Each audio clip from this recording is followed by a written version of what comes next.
Hello guys, in this video I am going to show you how to send an offer to someone on the 24 Task Client application.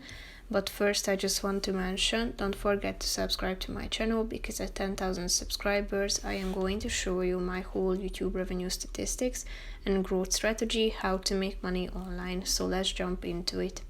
First of all, open the application on your phone.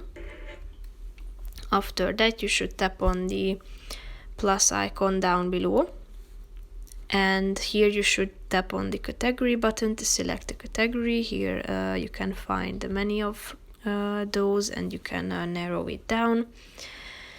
Then add the budget, select the date as well, then scroll down and tap on last step, and then you should provide a description to your project.